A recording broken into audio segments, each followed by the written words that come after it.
ॐ श्री वाराही देव्यै नमः।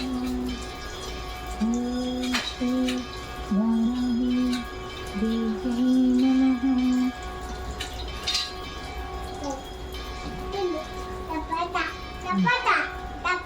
అయిపోయిందా మొన్న పెట్టి పెట్టదు.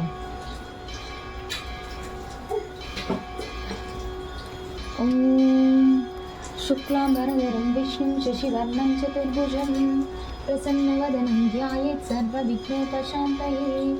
अगजाननपद्मार्कं गजाननमहर्निशम् अनेकदन्तं भक्तानाम् एकदन्तमुपास्महे। गुरुब्रह्मा गुरुर्विष्णु गुरुदेवो महेश्वरा गुरुसाक्षात् परब्रह्म तस्मै श्रीगुरवे नमः। सरस्वती नमस्तुभ्यं वरदे कामरूपिणी विद्यारम्भं करिष्यामि सिद्धिर्भवतु मे सदा। पद्मपत्रा विशालाक्ष्मी पद्मकेसरवर्णनी नित्यं पद्मालया देवी सा मां पातु सरस्वती। ॐ सर्वमङ्गलमाङ्गल्ये शिवे सर्वार्थसाधिके शरण्ये त्र्यम्बिके देवी नारायणी नमोऽस्तुते। देवत्वं ब्रह्मरूपोऽसि ज्योतिषां प्रभुरव्यः सौभाग्यं देहि पुत्रान् च सर्वान् कामान् च देहि मे। ॐ श्रीवाराहि देवता प्रीत्यर्थम् आचमनम्। ॐ केशवाय नमः। ॐ नारायणाय नमः। ॐ माधवाय नमः। ॐ गोविन्दाय नमः। ॐ विष्णवे नमः।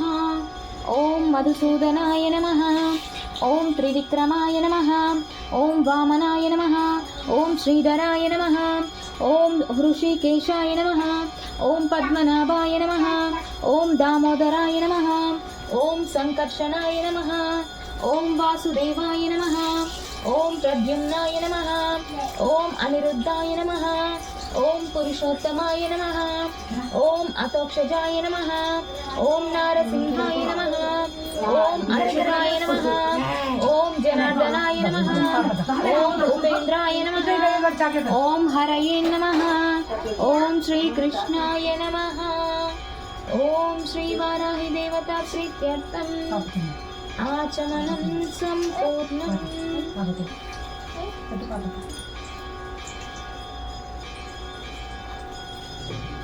ॐ श्री महागणपति पूजां करिष्ये। उत्तिष्ठन्तु भूतपिशाचाः एते भूमिभारकाः एतेषां विरोधेन ब्रह्मकर्म समारभे। प्राणायामं पूरकं कुम्भकं चैव रेचकं तदनन्तरं प्राणायाममिदं प्रोक्तं सर्वदेववशङ्करम्। ॐ संकल्पं मम उपात्त समस्त दुरितक्षयद्वारा श्रीवाराहि देवता प्रीत्यर्थं सर्वेषां गोत्रोद्भवानां जीवानां क्षेमस्थैर्य विजया अभया आयुरारोग्य ऐश्वर्याभिवृद्ध्यर्थं धर्मार्थ काम मोक्ष चतुर्विध पुरुषार्थ फल सिद्ध्यर्थं धनधान्य समृद्ध्यर्थं इष्टकाम्यार्थ सिद्ध्यर्थं अस्मिन् देशे गोवध निषेधार्थं गो संरक्षणार्थं सकललोक कल्याणार्थं वेद संप्रदायाभिवृद्ध्यर्थं धनकनक वस्तु वाहनादि समृद्ध्यर्थं सर्वतोमुखाभिवृद्ध्यर्थं महाकाली महालक्ष्मी महासरस्वती स्वरूप श्रीवाराहि देवताम् उद्दिश्य यावत् शक्ति ध्यान आवाहनादि षोडशोपचार पूजां करिष्ये। ॐ आगमार्थं तु देवानां गमनार्थं तु राक्षसां कुरुगन्तारवं तत्र देवताह्वानलाञ्छनम्। ॐ श्रीवाराहि देव्यै नमः। ॐ गणपतये नमः। ॐ श्रीवाराहि देवतामुद्दिश्य षोडशोपचार पूजां करिष्ये। ध्यानं कृष्णवर्णां तु वाराहीं महिषस्तं महोदरीं वरदां दण्डिनीं खड्गं बिभ्रतीं दक्षिणे करीं केटपात्राभयान् वामे सूकरस्यां भजाम्यहम् ॐ श्रीवाराहिदेव्यै नमः। ध्यायामि आवाहनम् उग्ररूपं महादेवीं शत्रुनाशनतत्परां त्रिशक्तिरूपिणीम् अम्बां वन्देऽहं कार्यसिद्धये ॐ श्रीवाराहिदेव्यै नमः। आवाहयामि आसनं सूर्यायुतनिभस्फूर्ते स्फुरद्रत्नविभूषिते रत्नसिंहासनमिदं दण्डनाथां प्रगृह्यताम् ॐ श्रीवाराहिदेव्यै नमः। आसनं समर्पयामि पाद्यं सुरासुरमहामौली माला माणिक्यकान्तिभिः विराजितपदद्वन्द्वे पाद्यं देवी ददाम्यहम् ॐ श्रीवाराहिदेव्यै नमः। पादयों पाद्यं समर्पयामि ॐ श्रीवाराहिदेव्यै नमः। पाद्यं समर्पयामि अर्घ्यं पुष्पचन्दनदूर्वादि संयुतं जाह्नवीजलं शङ्खगर्भस्थितं शुद्धं गृह्यतां समयेश्वरी ॐ श्रीवाराहिदेव्यै नमः। हस्तयोम् अर्घ्यं समर्पयामि आचमनीयं पुण्यतीर्थोदकं चैव विशुद्धं शुद्धिदं सदा गृहाणाचमनं देवी रिपुसंहारताण्डवीं ॐ श्रीवाराहिदेव्यै नमः। आचमनीयं समर्पयामि स्नानं पयोदधिघृतोपेतं शर्करा मधुसंयुतं पञ्चामृतमिदं स्नानं गृहाणासुरपूजिते ॐ श्रीवाराहिदेव्यै नमः। पञ्चामृतस्नानं समर्पयामि तदनन्तरं शुद्धोदकस्नानं समर्पयामि स्नानानन्तरम् आचमनीयं समर्पयामि वस्त्रं धरणीधारिणी धेनुर्धरित्री दावनी दवा कृष्णाम्बरं प्रयच्छामि विद्युत् अङ्गजटाधरे ॐ श्रीवाराहिदेव्यै नमः। वस्त्रयुग्मं समर्पयामि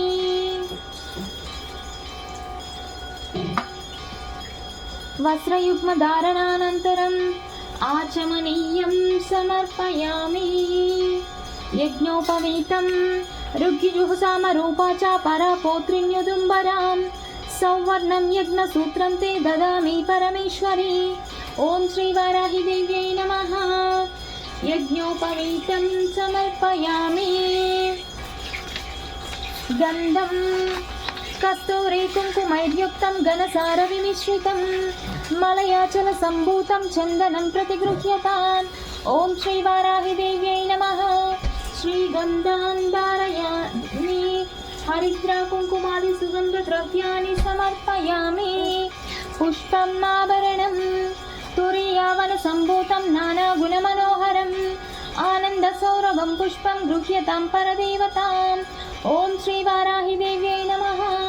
पुष्पाभरणानि समर्पयामि ॐ श्रीवाराहिदेवता प्रीत्यर्थम् अथाङ्गपूजप्रारम्भः ॐ श्रीवाराह्यै नमः। पादौ पूजयामि भक्तोपद्रवनाशिन्यै नमः। गुल्फौ पूजयामि पीठात्मिकायै नमः। जानुनी पूजयामि उन्मत्तभैरवाङ्कस्तायै नमः। ऊरुं पूजयामि सिंहवाहनायै नमः। कटिं पूजयामि नीलस्यायै नमः। नाभिं पूजयामि पञ्चम्यै नमः। उदरं पूजयामि परमेश्वरवल्लभायै नमः। हृदयं पूजयामि घनस्तनसमोपेतायै नमः। स्तनौ पूजयामि मुसलधारिण्यै नमः। भुजद्वयं पूजयामि क्रोडाननायै नमः। मुखं पूजयामि सुनासिकायै नमः। नासिकां पूजयामि कपिललोचनायै नमः। नेत्रै पूजयामि चिन्तितार्थप्रदायिन्यै नमः। कर्णौ पूजयामि अशुभवारिण्यै नमः। ललाटं पूजयामि वराहवदनायै नमः। शिरः पूजयामि शत्रुनाशिन्यै नमः सर्वाण्यङ्गानि पूजयामि इति श्री वाराही देवता प्रीत्यर्थम् अथ अंगपूजा सम्पूर्णम्। ओम श्री वाराही स्तुति।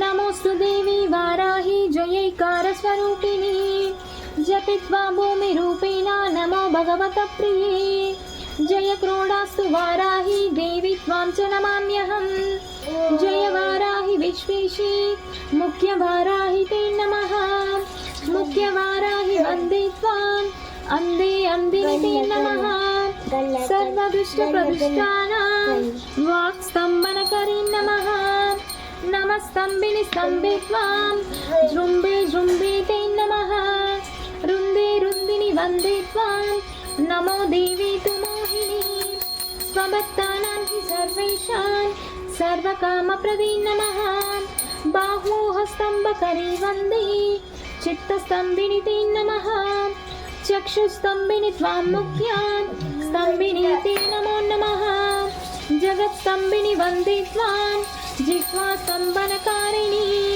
स्तम्भनं कुरु शत्रूणां कुरु मे शत्रुनाशनं शीघ्रं वश्यं च कुरुते योग्ने वाचात्मिके नमः टचतुष्टयरूपे त्वां शरणं सर्वदा भजे हुमात्मिके फट्रूपेण जयाद्यानने शिवे देहि मे सकलान् कामान् वाराही जगदीश्वरी नमस्तुभ्यं नमस्तुभ्यं नमस्तुभ्यं नमो नमः अनुग्रहस्तुति किं दुष्करं त्वयि मनोविषयं गतायां किं दुर्लभं त्वयि विदानुवदर्शितायां किं दुष्करं त्वयि सकृत्स्मृतिमागतायां किं दुर्जयं त्वयि कृतस्तुतिवादपुंसाम् ॐ श्री वाराही देव्यै नमः ॐ कृत्यै नमः ॐ कान्त्यै नमः ॐ स्वाहायै नमः ॐ शान्त्यै नमः ॐ दमायै नमः ॐ रक्तायै नमः ॐ लज्जायै नमः ॐ मत्यै नमः ॐ स्मृत्यै नमः ॐ निद्रायै नमः ॐ तन्त्रायै नमः ॐ गौर्यै नमः ॐ शिवायै नमः ॐ स्वदायै नमः ॐ चम्यै नमः ॐ दुर्गायै नमः ॐ अभयायै नमः ॐ भीमायै नमः ॐ भाषायै नमः ॐ भामायै नमः ॐ भयानकायै नमः ॐ भूधरायै नमः ॐ भयापहायै नमः ॐ भैरवे नमः ॐ भैरव्यै नमः ॐ भयङ्कराय नमः ॐ पट्यै नमः ॐ गर्गुरायै नमः ॐ घोषणायै नमः ॐ घोरायै नमः ॐ घोषिण्यै नमः ॐ घोषसंयुतायै नमः ॐ गणायै नमः ॐ अगणायै नमः ॐ गर्गरायै नमः ॐ गौणयुक्तायै नमः ॐ अगनाशिन्यै नमः ॐ पूर्वायै नमः ॐ आग्नेयै नमः ॐ याम्यायै नमः ॐ वायव्यै नमः ॐ औत्तरायै नमः ॐ वारुण्यै नमः ॐ ऐशान्यै नमः ॐ ऊर्ध्वायै नमः ॐ अधस्थितायै नमः ॐ पृष्ठायै नमः ॐ दक्षायै नमः ॐ अग्रगायै नमः ॐ वामगायै नमः ॐ हृद्गायै नमः ॐ वामगायै नमः ॐ बृहदन्तगारायै नमः ॐ नाभिगायै नमः ॐ अर्कगायै नमः ॐ स्वर्गगायै नमः ॐ पातालगायै नमः ॐ भूमिगायै नमः ॐ ऐं नमः ॐ श्रियै नमः ॐ श्री वाराही देव्यै नमः इति श्री वाराही देवता प्रीत्यर्थम् अष्टोत्तरशतनामावली सम्पूर्णम्। ॐ श्री वाराही देवता प्रीत्यर्थम् 12 नामावली प्रारम्भः। ॐ पञ्चम्यै नमः ॐ दण्डनाथायै नमः। ॐ संकेतायै नमः। ॐ समेश्वर्यै नमः। ॐ समयसंकेतायै नमः। ॐ वाराह्यै नमः। ॐ पौत्रिण्यै नमः। ॐ शिवायै नमः। ॐ वाताल्यै नमः। ॐ महासेनायै नमः। ॐ आज्ञाचक्रेश्वर्यै नमः। ॐ हरिज्ञै नमः। इति श्री वाराही देवता प्रीत्यर्थं 12 नामावली सम्पूर्णम्। श्री वाराही देवता प्रीत्यर्थं धूपं वनस्पत्युद्भवैः दिव्यैः नानागन्धैः सुसंयुतम् आग्रेयः सर्वदेवानां धूपोऽयं प्रतिगृह्यताम्। ॐ श्री वाराही देव्यै नमः। धूपमाग्रहयामि। दीपं जगच्चक्षुस्वरूपं च प्राणरक्षणकारणं प्रदीपं शुद्धरूपं च गृह्यतां परमेश्वरी। ॐ श्री वाराही देव्यै नमः। दीपं दर्शयामि।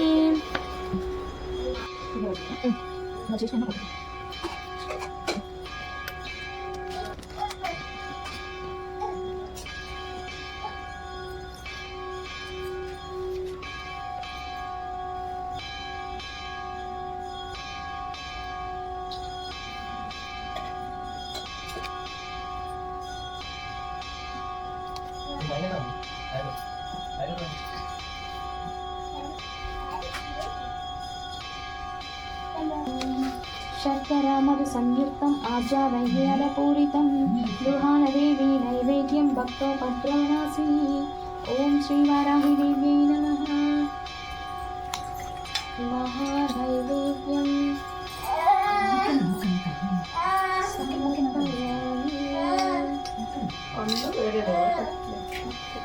ताम्बूलं पूगीफलै च कर्पूरै नागवल्लीदलैर्युतं कर्पूरचूर्णसंयुक्तं ताम्बूलं प्रतिगृह्यताम्। ॐ श्री वाराही देव्यै नमः। ताम्बूलं समर्पयामि। जनं समानीतं कर्पूरेण समन्वितं तुभ्यं दास्याम्यहं देवी गृहेणाहलधारिणी। सन्ततश्रीरस्तु समस्तमङ्गलानि भवन्तु। नित्यश्रीरस्तु नित्यमङ्गलानि भवन्तु। ॐ सर्वमङ्गलमाङ्गल्ये शिवे सर्वार्थसाधिके शरण्ये त्र्यम्बिके देवी नारायणी नमोऽस्तुते। ॐ श्री वाराही देव्यै नमः। कर्पूरनीराजनं समर्पयामि। मंत्रपुष्पं पंचमी दण्डनाथा च संकेता समयेश्वरी तथा समय संकेता वाराही पौत्रिणी शिवा वार्ताली च महासेना प्रज्ञा चक्रेश्वरी तथा अरिघ्नी भूमि रूपेण कुरु मे शत्रुनाशनम्। ओम श्री वाराही देव्यै नमः। सुवर्ण दिव्य मंत्र पुष्पं समर्पयामि। सहस्रपरमादेवी शतमूला शताङ्कुरा सर्वगन्धरतु मे पापं दुर्गा दुष्कृत्ननाशिनी। जय देवी नमस्तुभ्यं जय भक्तवरप्रदे जय शंकर वामाङ्गी मंगले सर्वमङ्गले। ओम श्री वाराही देव्यै नमः। ओम श्री वाराही देव्यै नमः। यथास्थानम् उद्वासयामि। ओम श्री